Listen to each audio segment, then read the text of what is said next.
नमस्कार, मानुदेल श्रेया क्लासेज में आपका स्वागत है। हम एनसीईआरटी की हिस्ट्री सीरीज में क्वेश्चन देख रहे थे, जिसमें अपना नेक्स्ट क्वेश्चन है, अशोक के किस अभिलेख में चोल, चेर, पांड्य और सत्यपुत्र का उल्लेख मिलता है? तो चोल, चेर, पांड्य और सत्यपुत्र का उल्लेख मिलता है दूसरे अभिलेख में। नेक्स्ट क्वेश्चन आता है अपना, संगम युग की संस्कृति की जानकारी संगमकालीन साहित्य रचनाओं से प्राप्त होती है। सामान्यतः इसका काल क्या माना जाता है? तो संगमकालीन है 300 ईसा पूर्व से 300 ईस्वी तक का काल। संगम साहित्य में तमिल प्रदेश के किन 3 राज्यों का विवरण प्राप्त होता है जिनका तत्कालीन तमिल राजनीति में बोलबाला था? तो वो 3 राज्य थे, चोल, चेर और पांड्य। नेक्स्ट आता है, चोल का राज्य उत्तर पूर्व में और चेर का राज्य दक्षिण पश्चिम में स्थित था। पांड्यों में राज्य किस क्षेत्र में स्थित था? तो पांड्यों का राज्य था दक्षिण पूर्व में।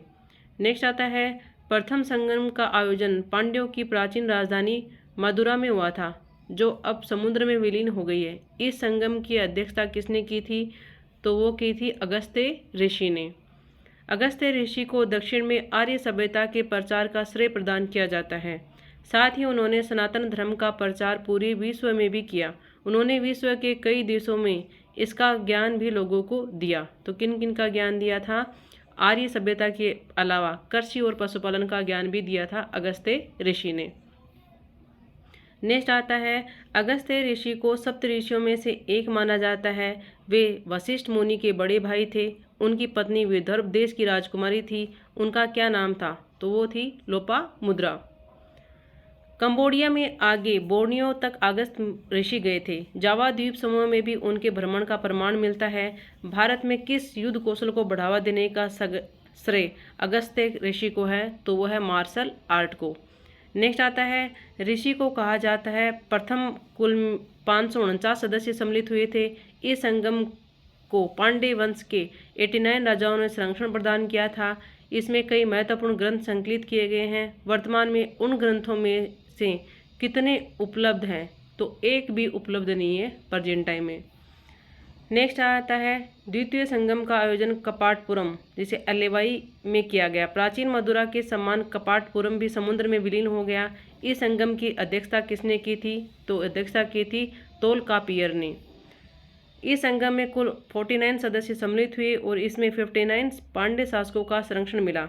इस संगम के दौरान संकलित कई ग्रंथों में से वर्तमान में एकमात्र व्याकरण ग्रंथ ही उपलब्ध है, जिसकी रचना तोल्कापियर ने की थी। इस ग्रंथ का नाम क्या है? तो इस ग्रंथ का नाम है तोल्कापियम। नेक्स्ट आता है, तृतीय संगम का आयोजन भी मदुरा में किया गया। इसमें संकलित कविताएं आज भी मौजूद हैं। इनकी संख्याएं कितनी है? तो इनकी संख्याएं हैं 449।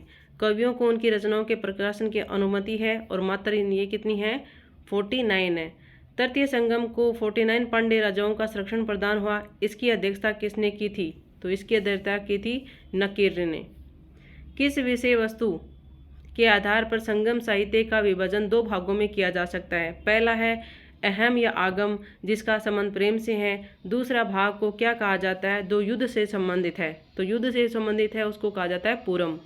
नेक्स्ट आता है, उपलब्ध संगम साहित्य को किन 3 भागों में विभक्त किया जाता है? तो जो 3 उपलब्ध हैं उनमें है पातु, इथुथोके और पुदेन किली कंकु। पांड्यों के संरक्षण में संपन्न संगम में सर्वाधिक प्राचीन वंश चेर का सबसे अधिक उल्लेख मिलता है। तमिल प्रदेश में इनका उदय सर्वप्रथम संगम काल में ही हुआ था। तो ब्राह्मणों का उदय। संगम साहित्य के अनुसार ब्राह्मणों के बाद संगम युगीन समाज में वेलार वर्ग का प्रमुख स्थान था। उनका मुख्य उद्देश्य क्या था? तो उनका मुख्य उद्यम था वो था कृषि। संगम साहित्य में व्यापारी वर्ग का भी उल्लेख मिलता है, किंतु उनकी सामाजिक प्रतिष्ठा अच्छी नहीं थी। उन्हें शूद्रों की कोटि में रखा गया था। उनको क्या कहा जाता था? तो उनको कहा जाता था वेनिगर। नेक्स्ट आता है, तमिल देश के उत्तर में निवास करने वाले किस जाति के लोग अशिक्षित थे और उनका पेशा लूटपाट करने का था? तो वो था मलवर। नेक्स्ट है, संगम साहित्य का मुख्य रूप से किस भाषा में उल्लेख किए गए हैं? तो संगम जो जितने भी साहित्य वो है तमिल में। किस संग्रह ग्रंथ में तृतीय संगम के 8 ग्रंथों का संग्रह है? तो वह है एतुतोके में। संगम साहित्य को मोटे तौर पर 2 समूह में बांटा जा सकता है, आख्यानात्मक और है उपदेशात्मक। मलेक्कणोकम 18 मुख्य ग्रह किस प्रकार का ग्रंथ है? तो यह है आख्यानात्मक ग्रंथ है। कल्लिकणुकम एक उपदेशात्मक ग्रंथ है। इसमें कितने लघु ग्रंथ हैं? तो इसमें 18 लघु ग्रंथ हैं। नेक्स्ट है राज्य के गठन, सेना, कर संग्रह प्रणाली, न्याय व्यवस्था, व्यापारियों, वणिकों, शिल्पियों और कृषकों के बारे में जानकारी किस ग्रंथ से मिलती है? तो ये ग्रंथ है आख्यानात्मक संगम ग्रह से।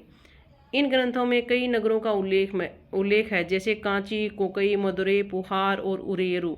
इनमें सबसे प्रमुख नगर कौन सा था? तो वो था पुहार या कावेरी पट्टनम। संगम ग्रंथों का प्रमुख बहुत कुछ अंश, जिसमें उपदेशात्मक अंश भी शामिल हैं, की रचना किसने की थी? तो रचना की थी संस्कृत और प्राकृत जानने वाले ब्राह्मण पंडितों ने रचना की थी। नेक्स्ट क्वेश्चन आता है, किन ग्रंथों में न केवल राजा और राजसभा के लिए बल्कि विविध सामाजिक और व्यावसायिक वर्गों के लिए भी आचार नियम बताए गए हैं? तो वह है उपदेशात्मक ग्रंथों में। किस तमिल ग्रंथ में दार्शनिक विचार और सूक्तियाँ मिलती हैं? तो वह है तिरुकुरल में। नेक्स्ट आता है, संगम युग में कुल 5 महाकाव्य हैं। शिल्पदायकारिम, मणिमेखलम, जीवक चिंतामणि, वलयपति और कुंडली केसी। इनमें से कौन से महाकाव्य वर्तमान में उपलब्ध हैं? तो प्रथम जो 3 है, शिल्पी माद्रम, मणिमेखलम और जीविक चिंतामणि, ये तीनों उपलब्ध हैं। इन महाकाव्यों के रचनाकाल को तमिल साहित्य का स्वर्ण युग कहा जाता है। शिल्पादिकरम और मणिमेखले की रचना कब की गई थी? तो इनकी रचना की थी 6ठी शताब्दी के आसपास।